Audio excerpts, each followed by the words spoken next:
SSC GD 28 তারিখের all shift মানে সবকটা শিফটের জি বলবো কি জিকে পড়েছিল। তা প্রথমে এক নম্বরটা হচ্ছে যে কুবি নৃত্য ভারতের কোন রাজ্যের বিখ্যাত লোক নৃত্য? এটা হচ্ছে গোয়া নৃত্য কি? কুবি নৃত্য। তারপরে হচ্ছে রাঠওয়ারা নৃত্য কোন রাজ্যের সঙ্গে যুক্ত? এটা হচ্ছে গুজরাটে কি নাচা হয়? রাঠওয়ারা নৃত্য। তারপর হচ্ছে মঞ্জিরা বা ঝাঞ্জ কোন শ্রেণীর বাদ্যযন্ত্র? এটা হচ্ছে ঘন বাদ্যযন্ত্র। এটা কি? মঞ্জিরা বা ঝাঞ্জ। তারপর হচ্ছে ম্যাট্রোফোন কোন ধরনের বাদ্যযন্ত্র? এটা হচ্ছে তন্ত্রী বা তারযুক্ত। কি বললাম? ম্যাট্রোফোন কি ধরনের? তন্ত্রী বা তারযুক্ত। তা 5 নম্বরটা হয়েছিল চরকুলা নৃত্যে মহিলা নর্তকী মাথায় কি রেখে নাচেন? এটা হচ্ছে জ্বলন্ত প্রদীপের স্তম্ভ রেখে নাচেন হচ্ছে চরকুলা নৃত্যে। তারপরে হচ্ছে চন্দ্রগুপ্ত মৌর্যের পর কে সিংহাসনে বসেন? এটা হচ্ছে বিন্দুসার বসে হচ্ছে চন্দ্রগুপ্ত মৌর্যের পর সিংহাসনে। তারপর হচ্ছে মৌর্য বংশের শেষ শাসক কে? বৃহদ্রথ হচ্ছে মৌর্য বংশের শেষ শাসক।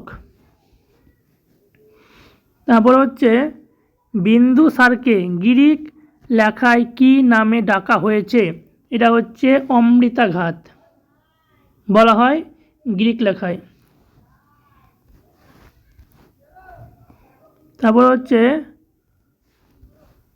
পঞ্চমহল কোন স্থাপত্য শৈলীর প্রভাবিত? এটা হচ্ছে বৌদ্ধ বিহারে হচ্ছে পঞ্চমহল শৈলী। তারপর হচ্ছে হুমায়ুনের সমাধি কোথায় অবস্থিত? এটা হচ্ছে দিল্লিতে আছে হুমায়ুনের সমাধি, দিল্লিতে আছে। তারপর 11 নম্বরটা আছে চালকোলিথিক শব্দটি কোন যুগ বোঝায়? চালকোলিথিক কোন যুগকে বোঝায়? সেটা হচ্ছে তাম্র পাষাণ যুগকে বোঝায় হচ্ছে তাম্রপাষাণ যুগকে বোঝানো হয়।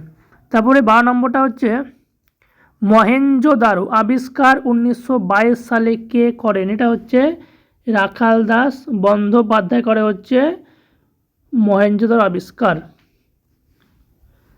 তারপরটা হচ্ছে খোবাম মণ্ডলের গড় উচ্চতা কত? খোবাব মণ্ডলের গড় উচ্চতা হচ্ছে 13 কিলোমিটার খোবাব মণ্ডল। তারপর হচ্ছে ওজোন স্তর কোন স্তরে থাকে? এটা হচ্ছে সমতাপ মণ্ডলে থাকে হচ্ছে ওজোন স্তর, সমতাপ মণ্ডলে। তারপরে হচ্ছে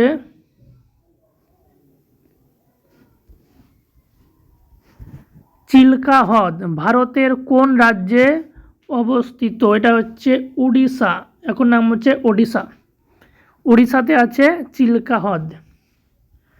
তারপর হচ্ছে 16 নম্বরটা হচ্ছে পৃথিবীর ভূত্বকে সবচেয়ে বেশি পাওয়া যায় কোন মৌলটা? এটা হচ্ছে অক্সিজেন পাওয়া যায় পৃথিবীর ভূত্বকে সবচেয়ে বেশি। তারপর হচ্ছে লতানো গাছের উদাহরণ দাও। এটা হচ্ছে মটর গাছ হচ্ছে একটি লতানো গাছ। তারপর 18 নম্বরটা হচ্ছে 1969 সালের আগে ভারতের একমাত্র সরকারি ব্যাংক কোনটি ছিল? এটা হচ্ছে স্টেট ব্যাংক অফ ইন্ডিয়া মানে এসবিআই ব্যাংক ছিল একমাত্র সরকারি ব্যাংক 1969 আগে। তারপর হচ্ছে সারফেসি আইন 2002 কোন ক্ষেত্রের সাথে যুক্ত? এটা হচ্ছে ব্যাংকিং ও ঋণের সঙ্গে যুক্ত হচ্ছে সারফেসি আইন 2002 সালে। তারপর হচ্ছে 2024 ও 25 সালের প্রথমার্ধে সর্বাধিক এফডিআই আছে কোন রাজ্যে? এটা হচ্ছে মহারাষ্ট্র হবে। এটা ঠিকঠাক বলতে পারিনি যে কোন কি অপশন ছিল, কিন্তু এটা উত্তর মহারাষ্ট্রটাই হওয়ার চান্স বেশি। তারপর হচ্ছে প্রথম পঞ্চবার্ষিকী পরিকল্পনা কোন মডেলের ওপর ভিত্তি করে তৈরি? হ্যারোড ডোমার মডেল। প্রথম পঞ্চবার্ষিক পরিকল্পনা হচ্ছে হ্যারোড ডোমার মডেলের উপরে নির্ভর করে গড়ে উঠেছিল। তো 22 নম্বরটা হচ্ছে লেডিস টেলার উপন্যাস এর লেখককে, এটা হচ্ছে প্রিয়া হাজেলা। কি হলো, লেডিস টেলার কে লিখেছিল, প্রিয়া হাজেলা।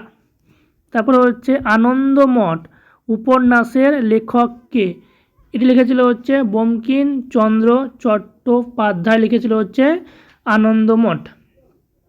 তারপর হচ্ছে বৃহদেশী সঙ্গীত গ্রন্থের রচয়িতা কে, বৃহদেশী হচ্ছে মতঙ্গ মুনি। মতঙ্গ মুনি হচ্ছে বৃহদেশী সঙ্গীত গ্রন্থের রচয়িতা। তারপরে 25 নম্বরটা হচ্ছে Q&A কোশ্চেন অ্যান্ড অ্যান্সার বইটির লেখককে, এটা হচ্ছে বিকাশ স্বরূপ। Q&A মানে কোশ্চেন অ্যান্ড অ্যান্সার, লিখেছিল কে, বিকাশ স্বরূপ। তারপরে হচ্ছে 26 নম্বর আমর বেল কোন ধরনের জীব, এটা হচ্ছে পরজীবী। আমর বেল কি, আমর বেল হচ্ছে একটি পরজীবী জীব। তারপরে 27 নম্বরটা হচ্ছে তরল পদার্থ দ্বারা সৃষ্ট ঘর্ষণকে কি বলে, তরল পদার্থ দ্বারা সৃষ্ট ঘর্ষণকে বলা হয় সান্দ্রতা। সান্দ্রতা বলে হচ্ছে তরল পদার্থ দ্বারা সৃষ্ট ঘর্ষণকে। 28 নম্বরটা হচ্ছে যে তাপমাত্রায় কঠিন পদার্থ গলে তরলে পরিণত হয় তাকে কি বলা হয়, তাকে বলা হয় গলনাঙ্ক। কী হয়, কঠিন পদার্থ গলে তরলে পরিণত হয়ে যায়। তারপরে ছিল মহাকুম্ভ কত বছর অন্তর হয়, মহাকুম্ভ হয় 12 বছর অন্তর হয় মহাকুম্ভ। তারপর 30 নম্বরটা হচ্ছে অ্যালবার্ট আইনস্টাইন নোবেল পুরস্কার পান কোন আবিষ্কারের জন্য, এটা হচ্ছে ফটো ইলেকট্রিক প্রভাবের জন্য হচ্ছে অ্যালবার্ট আইনস্টাইন নোবেল পুরস্কার পান। 30টা জিকে, মানে এটা হচ্ছে জিকে তো থাকে 20টা, কিন্তু ওয়াল শিফটে সবকটা জিকে যে কটা জানতে পেরেছি এটা হচ্ছে এই কটা জিকে পড়েছিল। মানে বেশিরভাগই জিকে হচ্ছে নর্মাল থেকে মডারেট, হার্ড ছিল না, নর্মাল থেকে মডারেট, মানে 20টার মধ্যে আরাম করে 16টা পারা যায়, 16টা কি 15টা আরাম করে করতে পারবে।